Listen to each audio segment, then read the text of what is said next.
It's 2 p.m. on Tuesday, November 11th here in Seoul. I'm Laah Hyun-kyung, and these are the stories making headlines at this hour. The government announces an end to search operations inside the sunken Sewol-ho ferry while also apologizing for not finding the 9 people still missing. The U.S. Special Envoy on North Korea human rights issues arrives in Seoul for talks with South Korean officials. This as the UN draws closer to referring Pyongyang to the Hague. And at least 48 are killed and dozens more injured in a suicide bomb attack at a boarding school in Nigeria. No one claims responsibility, but Boko Haram militants are suspected. It was an emotional morning, especially for the bereaved families of the still missing victims of the Sewolho ferry tragedy. After 7 months, the government announced they are calling off the underwater search operations. Connie Kim has this report.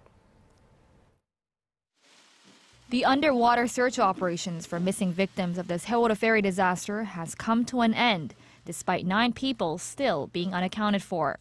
Oceans and Fisheries Minister Lee Ju-young announced Tuesday morning that the government made the decision upon the request of victims' families. We are announcing that the underwater search operations that continued for more than 200 days are being stopped. I sincerely regret calling off the operations without recovering all those unaccounted for. Minister Lee said that parts of the hull are collapsing and that dropping water temperatures are making operations difficult and dangerous for divers. He added there was little possibility of recovering additional victims. Measures aimed at preventing bodies from drifting out of the sunken ferry will also come to an end. The emergency management headquarters in Chindo, the closest point of land to the accident site, will scale back operations and soon dissolve. Although underwater search operations have come to an end, victims' families are not giving up hope of finding their loved ones. They requested that the government fully review the options of raising the vessel, calling it a final means to finding the 9 who remain missing. Relatives also called on the government to keep them informed throughout the process. The minister said the Central Disaster Management Headquarters will decide on when to start raising the ferry from the seafloor after discussions with experts and relatives of the victims. That decision is likely to come after the Sewolho ferry law takes effect. The law aims to uncover the causes of the disaster, which left more than 300 people dead. The last victim recovered from the vessel came late last month. Before that, no one had been found inside the sunken ferry since July. Connie Kim, ARIRANG News. Over in Beijing, where the 2014 APEC summit is taking place, President Park has endorsed China's vision to create a regional free trade bloc called the Free Trade Area of the Asia-Pacific. The so-called FTAAP is the 21-member APEC's ultimate goal. Now, speaking at a session on regional economic integration Tuesday, President Park said speeding up the liberalization of trade and investment in the Asia-Pacific would be the most effective way to secure new momentum for regional growth. She then proposed Seoul's initiative to reduce the gap of member nations' FTA negotiating capabilities. Now, the focus is on how President Park's support for the FTAAP, often compared to the U.S.-led Trans-Pacific Partnership, may or may not have an effect on security diplomacy in Northeast Asia. And with the gate to the world's largest consumer market set to be opened, Korea's service industries are gearing up to seize the moment. With the announcement of the Korea-China Free Trade Pact on Monday, local banks are also getting ready for more yuan-based transactions. Song Ji-sun has this story. Korea's service industries that will gain access to China's 1.4 billion consumers range from travel and leisure to finance and distribution sectors. The free trade deal also allows Korean law firms to set up joint ventures with their Chinese counterparts in Shanghai's free trade zone, while Korean entertainment companies can hold stakes of up to 49% of Chinese entities. Beijing, which has pledged to ease regulations to allow Korean participation in building up China's public telecommunications networks, will explore ways to expand service sector cooperation between the two nations. We will have more opportunities to gain greater access to the service sector, as follow-up negotiations will take place over the next 2 years, after the free trade deal takes effect. Korean banks are also preparing for the increased need to settle bilateral trade in their own currencies. Seoul and Beijing have earlier agreed to open a direct yuan trading market in the Korean capital next month. The Chinese currency now accounts for a mere 1.2% of payments made to settle two-way trade that totaled $228 billion last year. The Korean government's goal is to raise that portion of yuan-based settlement to 20% next year. In the coming month, local banks will also launch savings plans in the Chinese yuan with an annual interest rate of 3%, nearly double the interest paid for local currency-based savings accounts. 송지선, ARIRANG News. Even without the free trade pact, China is already Korea's #1 exporter, and major conglomerates have enjoyed seeing their sales jump in Beijing. But this heavy reliance has economists in Seoul warning that companies need to have a plan B in case things suddenly change in China. Kim Ji-yeon tells us more. Korea's reliance on China for growth is expected to increase with the bilateral free trade agreement reached between the two countries. As China is currently Korea's #1 export destination, taking up more than a quarter of Korea's exports, little wonder Korea's top 200 conglomerates have been active in China. Between 2011 and 2013, their combined sales in China jumped 35% to more than $133 billion. Samsung Electronics seems to have benefited the most from Korea's trade relationship with China. The firm's sales spiked 74% from 2011 to $210 billion in 2013. The proportion of Samsung Electronics sales to China also increased by around 4 percentage points to nearly 18% of its total sales during the same period. China's population of 1.4 billion may be a cash cow for now, but some analysts are skeptical Korean companies can cope with the ever-changing currents in China. If demand wanes, Korea's exports to China will drop fast. China is currently recording growth in the 7% range, but we don't know what's going to happen over the next 10 or 20 years. Neither do we know whether Korean exporters can deal with the vast structural reforms underway within the Chinese economy. The economist says Korean exporters need to focus more on premium high-end products as well as consumer goods in order to tap into China's high-end market, such as food, cosmetics, and home appliances, rather than on lower-end goods. Kim Ji-yeon, ARIRANG News. Well, it first started with clothes, then on to cosmetics, and now it's spreading to food products. An increasing number of consumers overseas are buying Korean goods online. Our Shin Se-min reports on this trend. November 11th is celebrated as Pepero Day in Korea, as the Pepero snack resembles the ones in the date. Used as a marketing tool by the manufacturer Lotte Confectionery, the sales of the Pepero sticks fly off the shelves once early November rolls around each year, and the popularity has expanded to other countries. According to online retail shopping mall G-Market, sales of Pepero have topped the list of processed food products over the past month in its global shop. But the growth expands far beyond Pepero. Last month, the total sales of Korean processed food surged over 160% on month.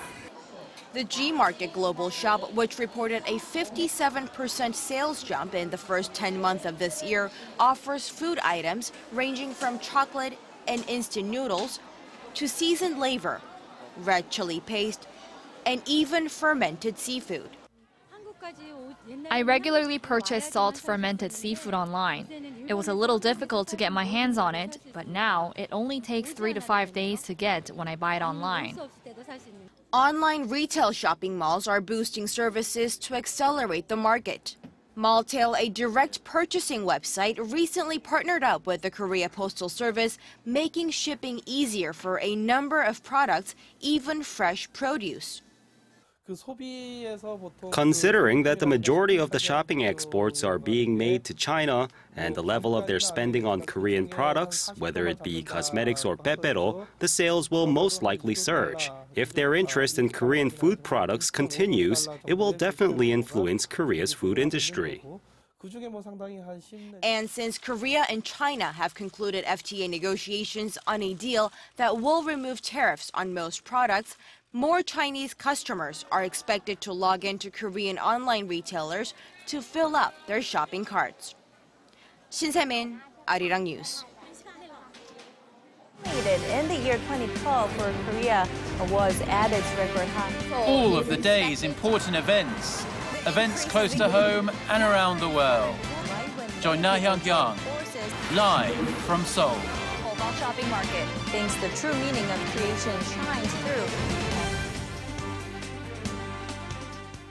Nearly 50 students were killed and more than 75 others injured in yet another school bomb attack in Nigeria. Now, this one is shaping up to be one of the bloodiest school attacks to date. Son Jung-in reports.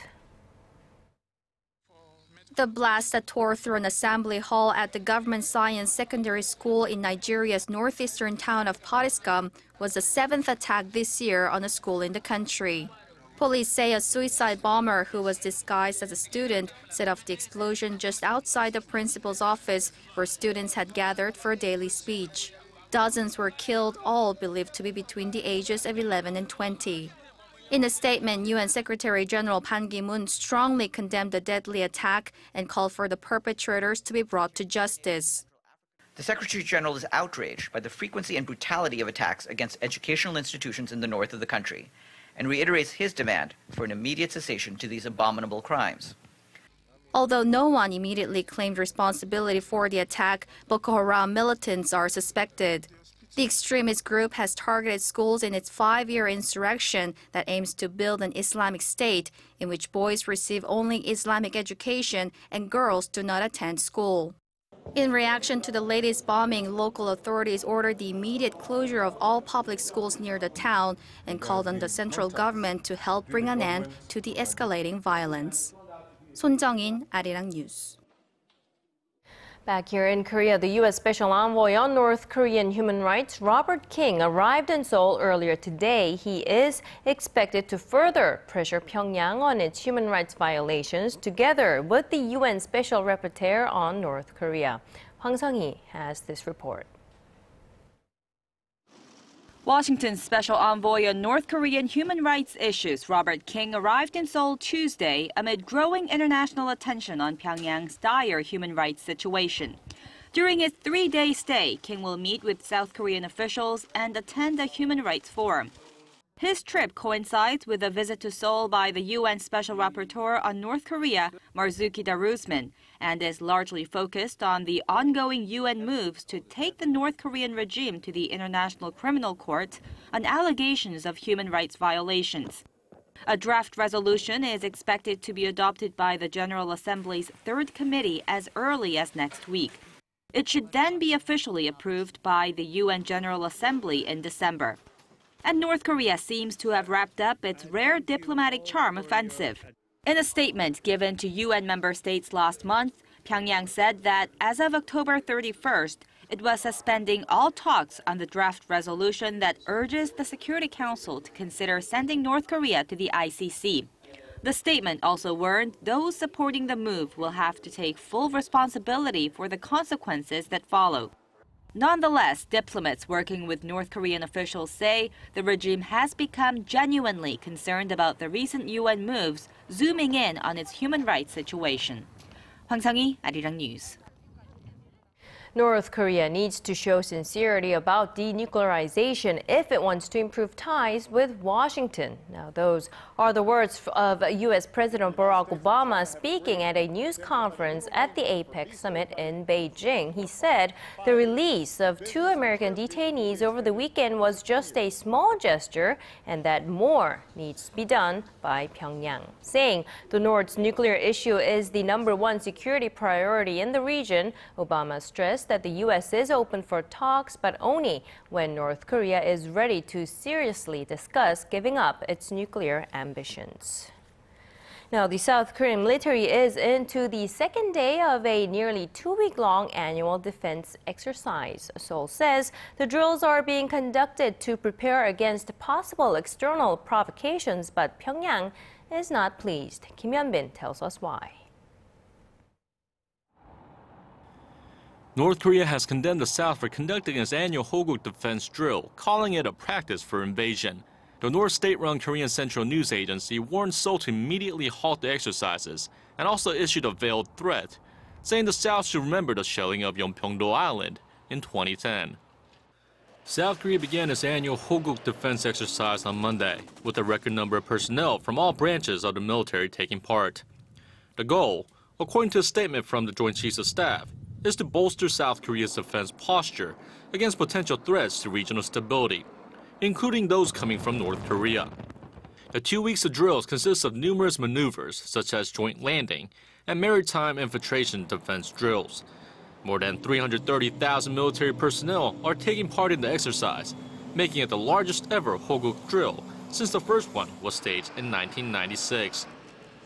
In past years, around 80,000 troops were involved. Over 23,000 fighting and transport vehicles are being used, along with 60 vessels and dozens of aircraft. An officer from the Joint Chiefs of Staff says the beefed-up exercises are in direct response to North Korea's recent provocations. The Hague drill has been conducted annually since 1996 to boost preparedness and coordination among the branches of the military. Kim Hyun-bin, ARIRANG News. And in other news, it's emerged that famous Korean singer Eason Cherry was denied entrance into Japan this past weekend. A number of reports say the refusal could have something to do with a concert he performed on Korea's easternmost Dokdo Island, which Tokyo continues to make territorial claims to. Park Ji-won has this next story. The concert at the root of the controversy took place on Korea's Dokdo Island a day before Liberation Day in August. Eason Cherry was there to sing his new song that day with a choir made up of teenage North Korean defectors.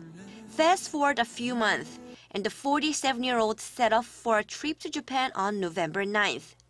However, upon his arrival at Tokyo's Haneda Airport, the singer was detained for 4 hours at the airport's immigration office. Various media outlets report that when Lee was asked why he was being held, an official said it was due to recent media exposure, presumably in reference to his Dokdo concert. Lee was said to be furious about his treatment when he threatened to expose what had happened. Japanese officials said his entrance had been denied based on his past use of marijuana more than 20 years ago. Despite the immigration office's claim, Lee has entered Japan more than 15 times since his arrest for marijuana use in Korea in the early 1990s. He even held a concert in Japan in the 2000s. Following the incident, Lee canceled his schedule in Japan and is now taking a break in Korea. Lee's agency says the singer believes the retaliatory denial of entrance was due to his concert on Dokdo, which Japan falsely claims to be its territory. This is not the first time that a Korean star involved in a Dokdo-related campaign has been discriminated against in Japan. Korean star Song Il-guk, who participated in a swimming project to Dokdo in 2012, was warned that he might experience problems if he tries to enter Japan, and the drama Song acted in was pulled off from the airwaves in Japan 6 days before it was due to premiere. Park Ji-won, ARIRANG News.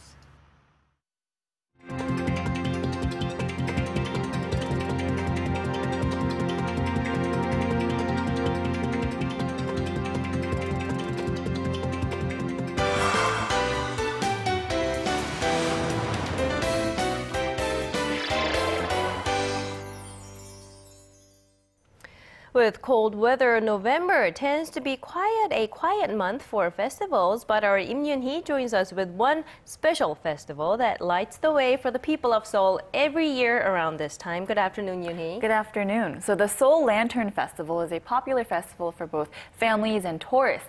Now this year we saw the presentation of some beautiful lanterns. Amongst them, one stands at over 8 meters tall, so take a look. Every November since 2009, the streets of Seoul are lit up brilliantly by lanterns, creations of all different shapes and sizes, made by professional artists as well as by everyday citizens. The Seoul Lantern Festival brings the community together through a unique and dazzling blend of the traditional and modern, in an eye-catching display along Cheonggyecheon Stream in Seoul.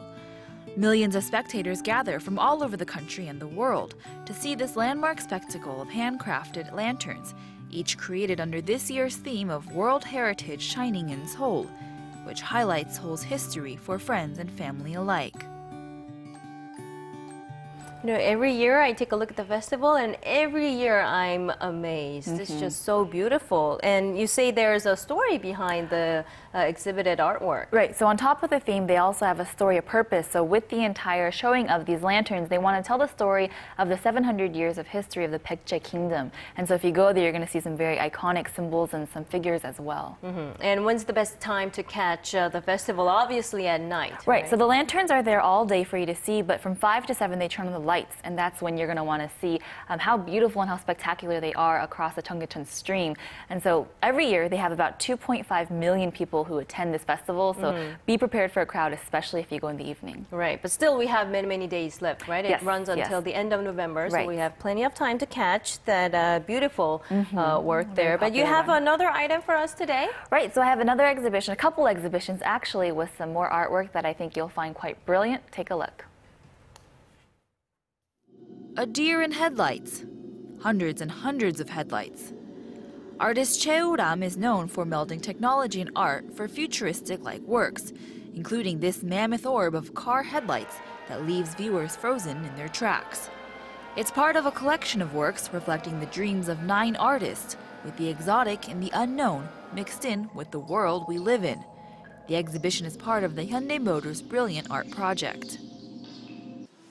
And while some artists dream of a future world, some find creative inspiration in everyday items, like a handbag. Baggage Literature brings together 3 prize novelists and displays their unique interpretations of the literary world, stitched into the linings of a purse. So that last exhibition is being held at a handbag museum. I didn't know there was a handbag museum in Seoul. So for fans of handbags, I myself am a shoe person, but this museum is dedicated solely to handbags. So they have dozens and dozens of mannequins custom made to display various different types of handbags along with this exhibition. So a beautiful exhibition for you to check out with something that you use every day, like a handbag. So let's go back to the first exhibition with the headlights and everything. Tell us more about that exhibition. Right, so this exhibition called The Dream Society is actually named after a book called The Dream Society by futurologist Rolf Jensen. And with this, the idea is to collaborate, to combine ideas and share with others about how to create a better future. And so this philosophy, they choose artworks based on the ones that embody this type of philosophy and this idea. And so if you go there, some people are really inspired by these works. All right, you just brought one too many exhibitions to go to today. I'm overwhelmed, but thank you very much for your story today, Yoon-hee, as always. Pleasure.